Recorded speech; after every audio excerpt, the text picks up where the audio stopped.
Welcome, everyone, to the People's Health Briefing, a key component of our Trusted Voices campaign. I'm Dr. Noha Abalada from Roots Community Health, reporting for the week of August 18th, 2025. As health professionals rooted in Oakland, serving some of the most marginalized communities in California, we're here to cut through the noise and bring you the latest information on health issues relevant to us all. After an update on COVID and respiratory illness status, I will share some highlights from a recent outbreak related to raw milk and review a new publication providing a practical approach to CO2 monitoring for improved indoor air quality. First, taking a look at respiratory viruses, and these are folks who come into a healthcare setting to get tested. And we can see that the largest share is still the rhinovirus, enterovirus, common cold in that gray line. But SARS-CoV-2 keeps on increasing in terms of its share, and everything else is to a much, much lesser extent. When we take a look at SARS-CoV-2 in the wastewater, all of the areas of the United States look to be heading straight up. We can see all those lines pretty much heading up. The West actually in that teal color looks like it might be leveling off a bit. So that would be welcome news because we have been pretty high compared to the rest of the nation over the past few weeks. But overall, everywhere is still generally heading up, including the national average, which is there in black. And when we take a look at COVID epidemic trends, and this is really using emergency department visits for COVID to get a sense of the direction things are heading, we see quite a number of states in that dark purple, which is definitely growing. There's actually some more states that are definitely growing compared to when I reported last week, but there's also some more states that are not changing. So ones that were increasing or likely increasing before are now in the gray, not changing. So hoping that those will be taking a turn towards declining. But for the time being, COVID infections look to be growing or likely growing in the majority of the United States. And we take a look at emergency department visits, that dotted yellow line. We look all the way over to the right. We can see that represents our 0 to 11-year-olds. So our 0 to 11-year-olds are quite disproportionately impacted in terms of going to the emergency department for COVID infection, followed kind of far behind there by the 75 and up in the dark purple. So 0 to 11-year-olds going to the emergency department disproportionately for their COVID-19 infections.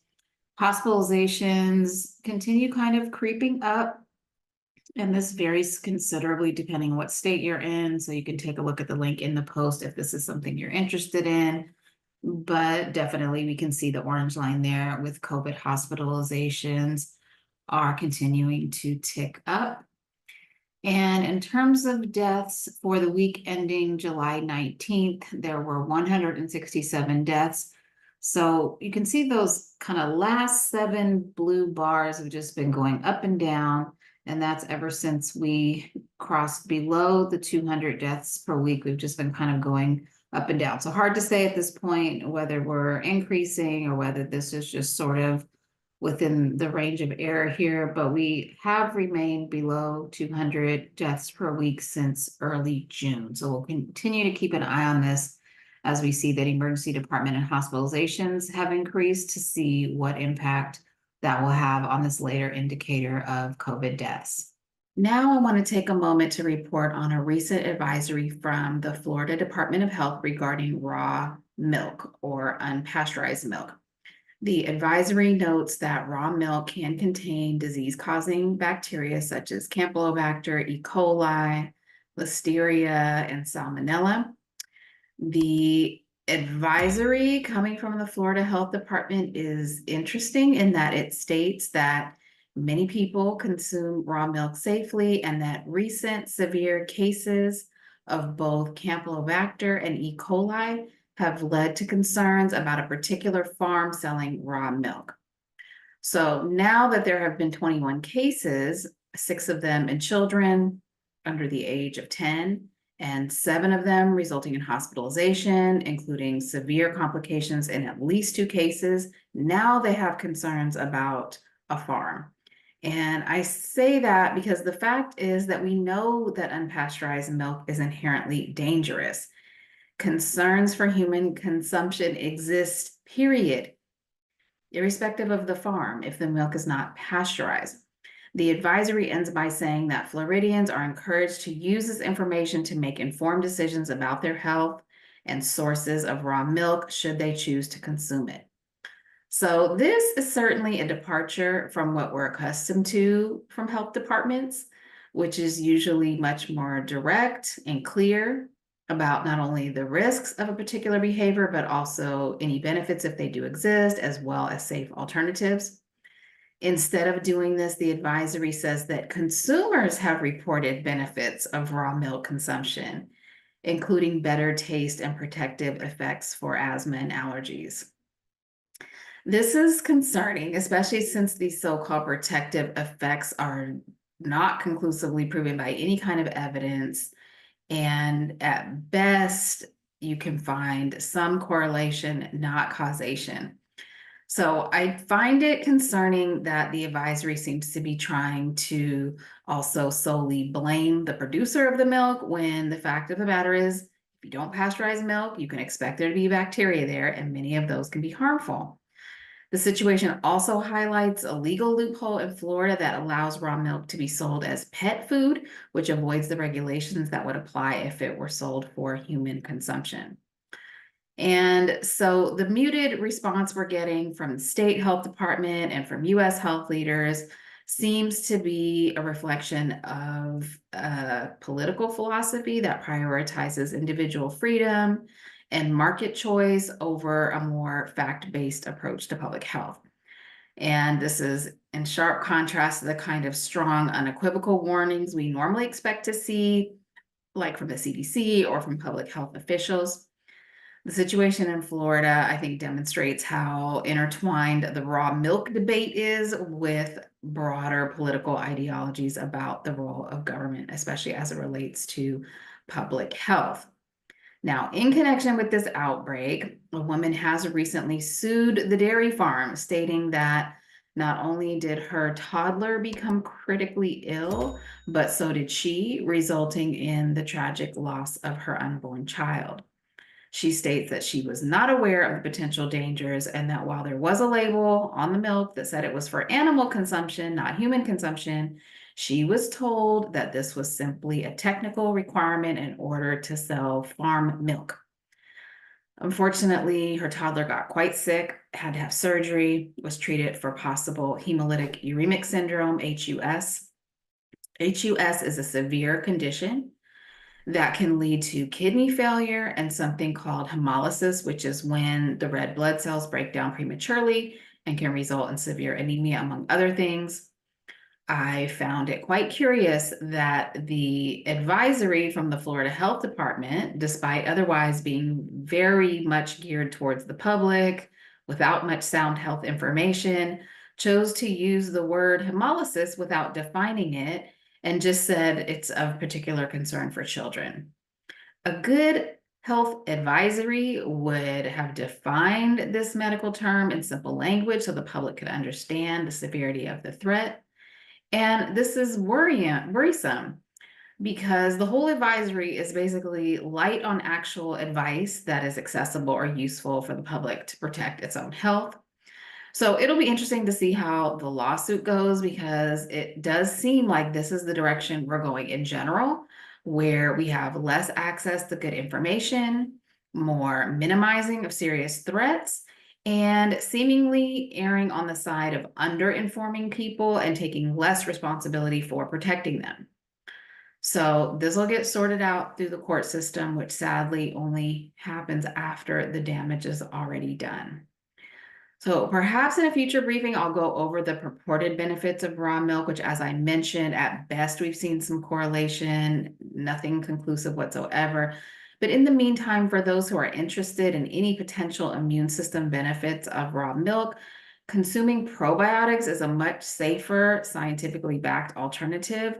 So probiotic supplements or fermented foods like yogurt or kefir or kimchi can provide some beneficial microorganisms without the risk of harmful bacteria that is found in unpasteurized milk.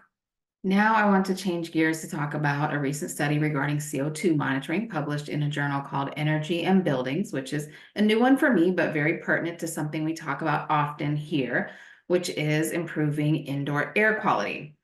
There are a number of CO2 monitors out there on the market. I have one myself that I use and have found to be extremely informative and helpful in terms of assessing and improving air quality in indoor spaces. There are a number of different kinds out there. I'm not here to do any kind of product review or anything today, but to go over this recently published article entitled Using Indoor CO2 Concentration Thresholds to Understand and Improve the Air Quality of Public Buildings, a Practical Approach.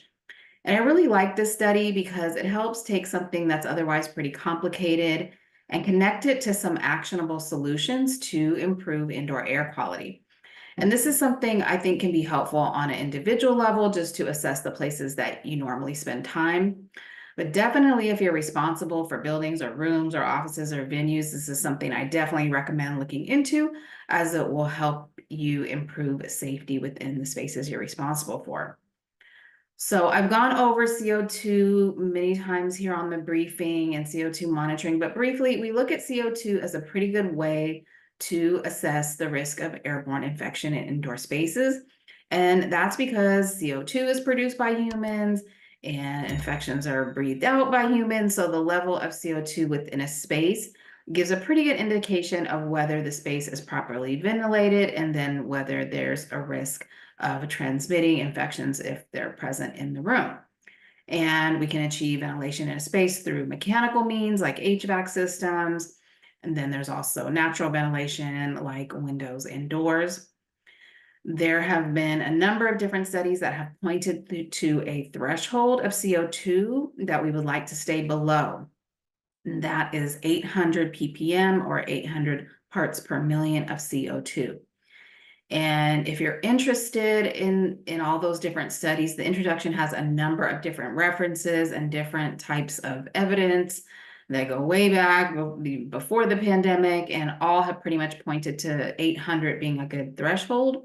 And also many, many recent studies that look specifically at SARS-CoV-2 and also kind of confirm that 800 seems to be a good threshold, where over 800 means the ventilation isn't good enough and the risk of transmitting viruses within a space is elevated, and that the viruses will just be more stable in the space. They won't be moving out, and therefore the risk of infection is higher. And as we get to higher levels of CO2, that can actually have an effect on your mental performance as well. But that's not the focus of this study. What this study tries to do is propose a pretty simple method to identify spaces that can't stay below or don't stay below the 800 level, and to diagnose the reason why and to provide solutions. So this study took place in an educational facility in Australia. They captured data for 83 different meetings or classes that occurred across 25 different rooms. The average length of the meetings was 1 hour and 13 minutes. And they also measured the average room volume. So that means they had to measure the length and width as well as the ceiling height for each of those rooms. And that would give you, in Australia, would give you meters cubed. Of course, here in the United States, we'd have to convert that into our freedom units of feet and inches. They used the AeroNet CO2 monitors. These are pretty popular ones. You can buy them online. They cost a couple $100s.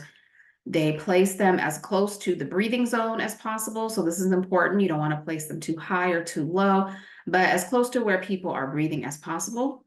And then they measured the occupancy of the rooms throughout the day and as they were measuring the CO2 levels in the rooms. And they describe how they do this. It's a little easier said than done because people are coming in and coming out.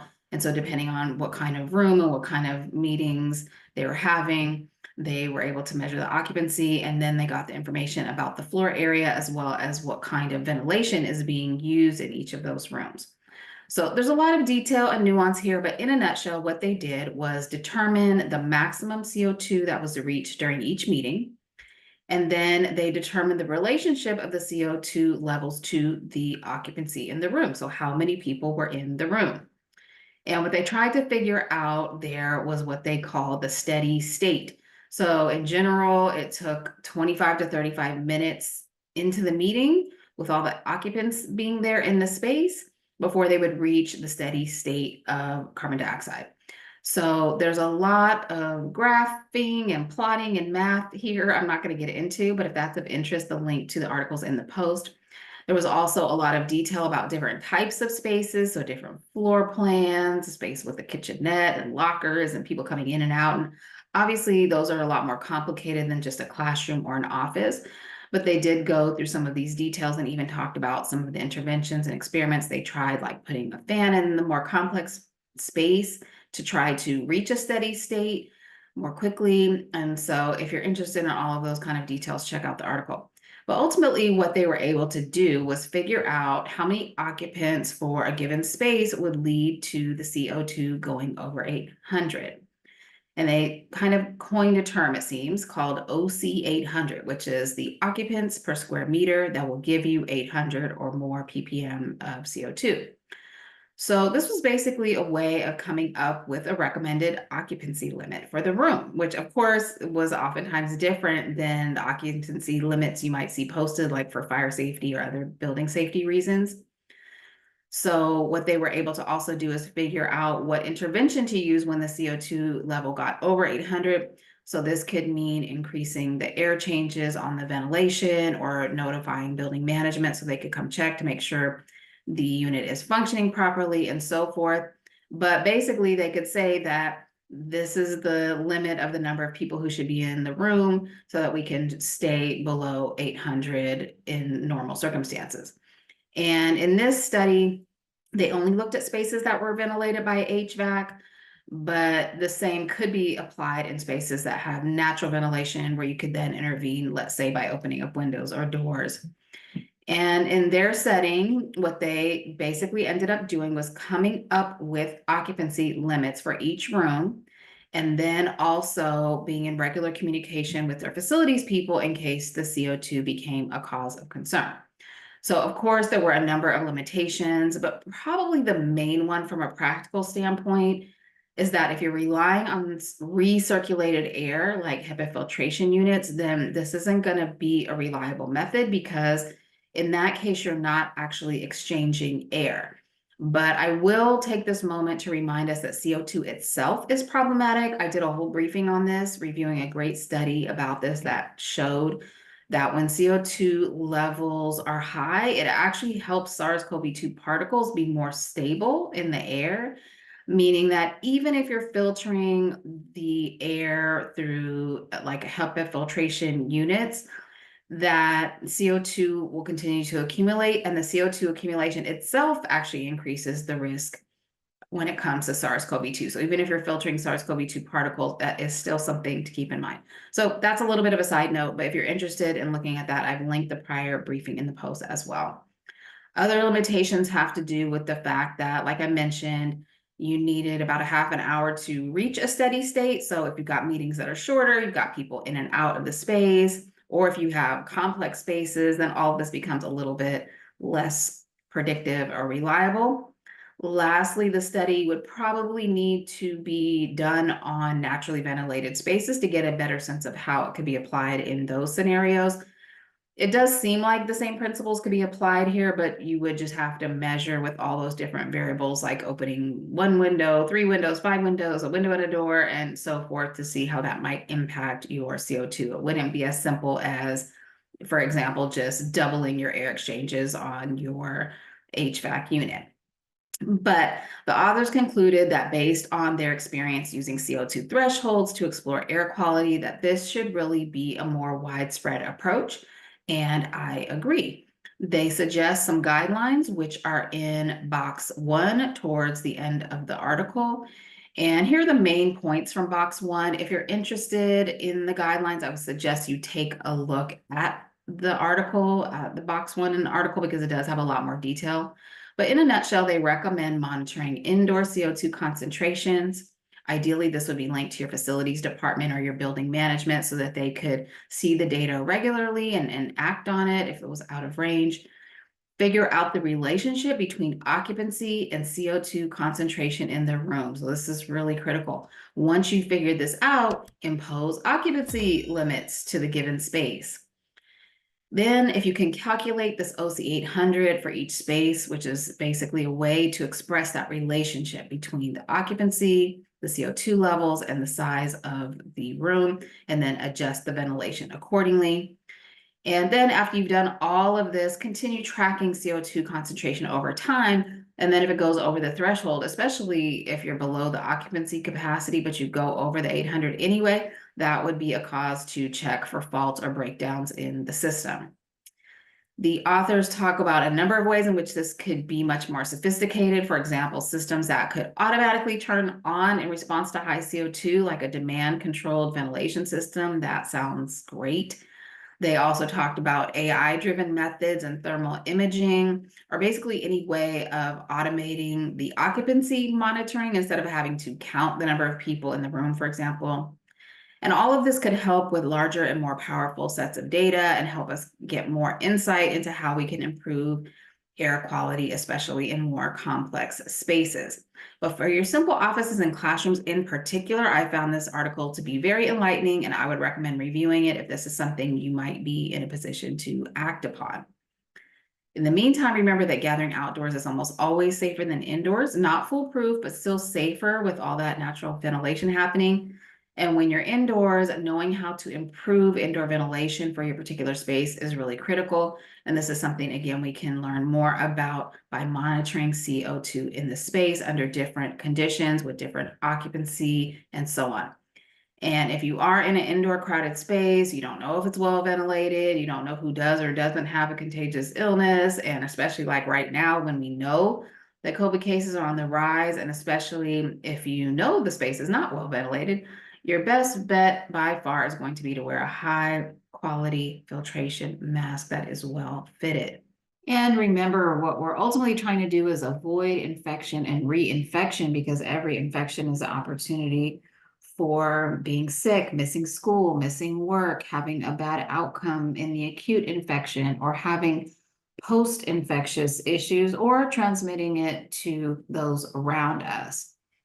And if you don't feel well, the best first thing to do is to test to rule out COVID, because we want to be able to get treated in a timely fashion. It is mainly COVID that is out there as a treatable cause of respiratory illnesses right now.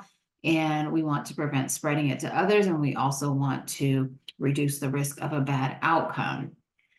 If you don't have a primary care provider, please get one. Know how to reach them before you need them. Get those baseline labs and all of your preventative measures done. If you don't feel well, please rest and recover. Otherwise, try to get some regular physical activity, get some fresh air, eat a balanced diet, and stay well hydrated. Reduce those simple sugars and those processed foods and artificial ingredients. Limit your alcohol consumption. Quit smoking. Manage those stress levels and get a good night's sleep. This concludes today's People's Health Briefing. Thank you so much for joining us, and we will see you again next Tuesday at 10 a.m.